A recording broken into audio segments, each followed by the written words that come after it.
Hi guys, it's Aoife from Fred Weasley Died Laughing and I'm here with my weekly wrap up. I got 3 books read this week and one of them was an audiobook which I'm going to talk about first, and that was Rose Under Fire by Elizabeth Wein. If people know Elizabeth Wein, they probably know that she wrote Codename Verity. Rose Under Fire is like a companion novel to Codename Verity, but it comes after Codename Verity in terms of the timeline, and I would definitely recommend people to read Codename Verity first before you go into Rose Under Fire. I listened to both of these on audiobook. I listened to Codename Verity a couple of years ago and I really loved it. It was one of my favourite books of the year, one of my favourite audiobooks of all time, so I was really looking forward to reading Rose Under Fire in the same way. So Rose Under Fire takes place during World War II and we are following a young courier pilot called Rose, who's American, but she is working in the UK during World War II. And she ends up getting captured by the Germans when kind of a flight that she's going on goes wrong. She ends up in enemy territory and she is captured by the Germans and she is brought to Ravensbrück concentration camp, and through a series of diary entries we end up following what happened to her when she was in Ravensbrück. I don't think actually it was more like a prisoner camp than a concentration camp, but it was still like it was still a camp. It was still a terrible place to end up. And we follow kind of like what happened to her when she was in the camp and the people that she met. She falls in with a group of women that they call the rabbits because they were kind of experimented on by the camp doctors, and a lot of them were like crippled in different ways and just terrible things were done to them, and even though they survived they have terrible injuries, and they were called the rabbits because they were kind of like experimental rabbits in a way. And she ends up falling in with these group of women, and all of these group of women, the majority of them that are named in the book were real people, and were real people that actually had these things happen to them.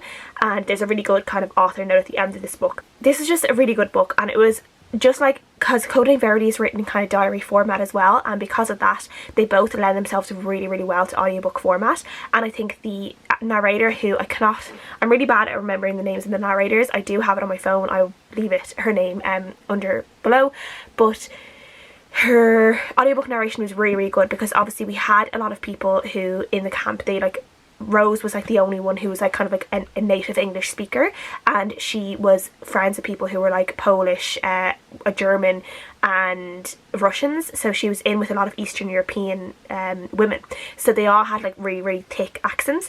And there was one girl called Roja who was Polish, and the accent was very good that the narrator did for her, but she sounded really like, I don't know if anyone has watched Glow on Netflix, but there's a character in Glow in like the wrestling show called Zoya, and she's Russian and she's a very thick Russian accent, and for some reason the Polish accent that was used in this audiobook reminded me so much of Zoya from Glow, and it was just kind of funny, and it was just one of these things. And it's a very thick accent, so I did have to slow the narration down a little bit just so I could make sure I was really getting everything that was being said by the different characters, because all their accents were so thick. So I did slow it down a little bit. I didn't read it as fast as I read other audiobooks, but I didn't mind that because I was just enjoying the story so much. There are some really hard-hitting bits in this book, you know, these things that like these women went through, and the camaraderie and the friendship and just the support they give each other, and the way they put their lives on the line for each other is just so amazing. And the fact that this was obviously a real story for so many people during the war it's just insane, and it was really good. I think between the two, Codename Verity I definitely probably enjoyed the most, and I will say there are characters in Codename Verity that do show up as well in Rose Under Fire. So if there's some characters that you're missing, like Maddie and Jamie in Codename Verity, they show up again in Rose Under Fire, so I was kind of really glad to see them too. Elizabeth Wein is definitely one of my favourite authors of all time. I don't know, I think there's maybe one other book of hers that I haven't read, but I definitely will pick up anything that she writes, particularly historical fiction. Is just so good. And yeah, I just think she writes these stories with so much respect for the people who did actually go through these experiences, and her characters just really come to life in that time, and she's really able to explore it in a way that's very horrifying but also really digestible to read as well, and just a real eye-opener at the same time, and just you can really just like lay out your emotions while you're reading everything. And yeah, it was just really good, so I gave it a really strong 4 out of 5 stars. The next book I read was the last book I read during the Irish Readathon, and that was Milkman by Anna Burns. This is quite a well-known book at this stage. I think it did win the Man Booker Prize a couple of years ago, and we are following a girl who is growing up in Northern Ireland. I think she's in Belfast during the Troubles, and we never really get her name. She's kind of like unnamed for the entire book, and the narration of the story is really strange because no one is actually given a name. There's like Mother, third brother-in-law, second sister, third sister, second brother, maybe boyfriend. Everyone has like these kind of like nicknames, and it takes a while to get used to that narration style, and the narration style is very kind of long and flowy and very long sentences, and it goes off in tangents, and we just hear about this girl's life for the past few months up to this point, where we kind of start the book at this point and we're learning about the months before that up to this point. And it's a hard one. It's a hard one to review, to be honest. I'm not really sure how to review it. I did enjoy the book, but I also found it very, very exhausting to read. I found that I had to really, really concentrate on what I was reading. I was reading it on my phone screen as well, and I think that also kind of, because I had to concentrate so hard on my phone screen, and because obviously the screen is smaller and then the text is brighter, I think it did exhaust my eyes a little bit because of that. But I think just in general, I think it is a consensus that this book is a little bit exhausting to read because of the narrative style of it, and because she is kind of in this like real kind of just like these flowing thoughts is the way the narrative is going, and she just kind of like spiral off on something. And if you're not concentrating on everything that she's saying, if your mind wanders for like a couple of seconds while you're reading the book, you can't pick up where she is. You have to go back and reread what you've just read if you've lost your train of thought, because it can just change so quickly, and she kind of jumps from one story to another, that it can be hard to, you know, like if you're not concentrating fully, you kind of don't really know what she's talking about then. I think it did a really good job of kind of like shining a spotlight on what it must be like for just kind of an ordinary person with no particular political affiliation to live in Northern Ireland during that time of the Troubles, and how hard it must have been to kind of like, you're always like skirting this really, really thin line between, you know, not wanting to be kind of, you know, as if you're supportive of, you know, obviously the UK in control of Northern Ireland, and also not be a complete kind of Republican in a way and supporting the IRA.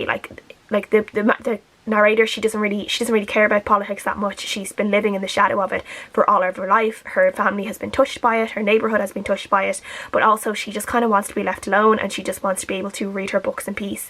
And, you know, but because the fact that she kind of goes around as if without these without seeming to care about everything, she's looked upon as a little bit strange, and all these stories end up about her. And a lot of the story is also quite uncomfortable, and this book made me very uncomfortable, which is like a strong feeling. I like when books make me feel certain things, and this definitely made me feel certain things. One of them, the most prominent of that, was uncomfortable. It made me feel uncomfortable because the majority of this book is about this man called the Milkman, who we know at the very, very start of the book has been shot dead. And the whole point, the connection between the Milkman and this girl, we literally find this out in the first paragraph of the book, is the fact that everyone seems to think that they're in a relationship, and the narrator is saying to us as the readers, they're not in a relationship. This is just a story that spirals out of control, this kind of, you know, like neighborhood gossip.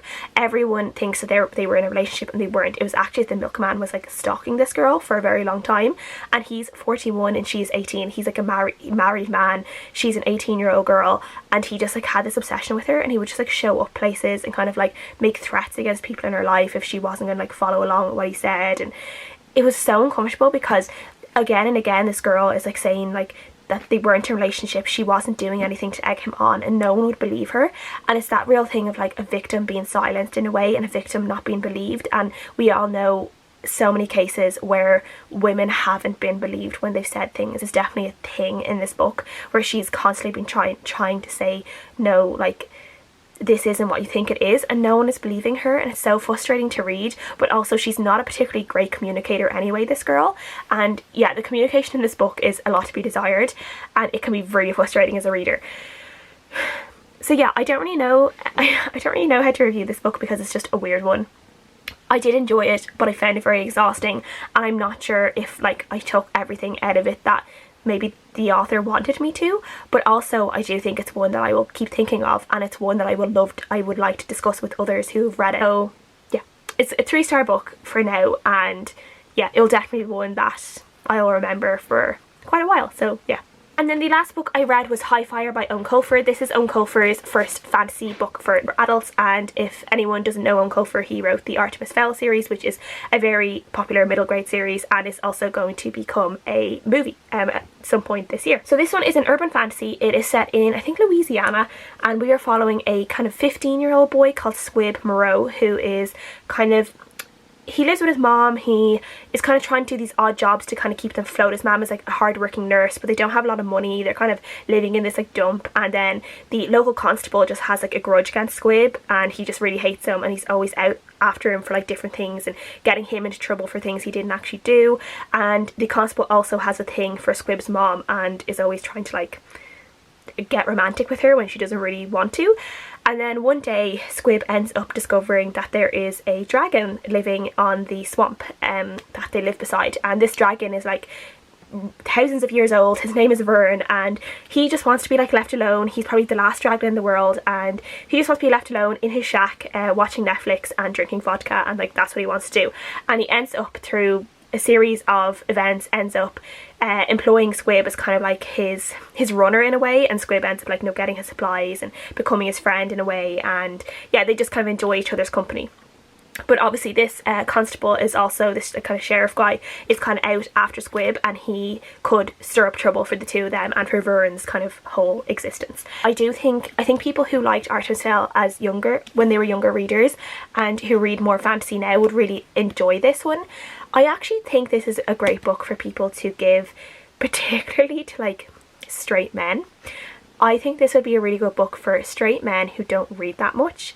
If they want to pick up reading, I think this would be a really good one for them to pick up, because it's very male centric. It's a very male urban fantasy. It's all the characters in it are basically red-blooded males. They are kind of foul-mouthed.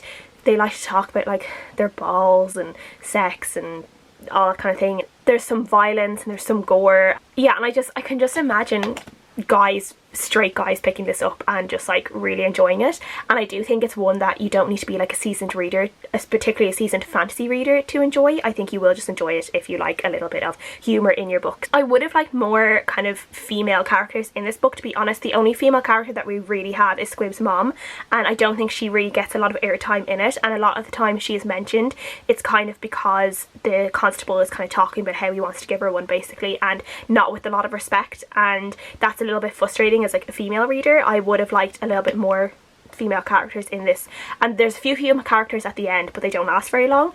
And yeah, but I did enjoy it. It was funny. I liked Vern the dragon. He was quite interesting, and I don't know why, but I kept imagining him sounding like Matthew McConaughey. But I did enjoy it. I did laugh a few times when I was reading it. I enjoyed the action bits of it. There's like kind of like a big conclusion at the end where there's like loads of violence and loads of gore, and there are definitely some parts in this book that kind of made my stomach turn a bit because they were quite descriptive and quite gory, but I kind of like that as well. So I did enjoy reading this for the most part, and I gave it a 4 out of 5 stars. And I definitely recommend, if you like Artemis Fowl and you like Eoin Colfer style of writing and you like that kind of humorous style of writing, and the way Eoin Colfer is really good at inserting fantasy elements into our world and fantasy creatures into our world and making it work, and I think he makes it work perfectly in this book. And I really enjoyed just the way it all kind of seamlessly worked, because I was kind of like, how can a dragon live in a swamp with Netflix and with internet and all that kind of thing, with a phone, use WhatsApp? How can he do that if he is living off the grid, you know, that kind of way, and people don't know he exists? How can he get all of that?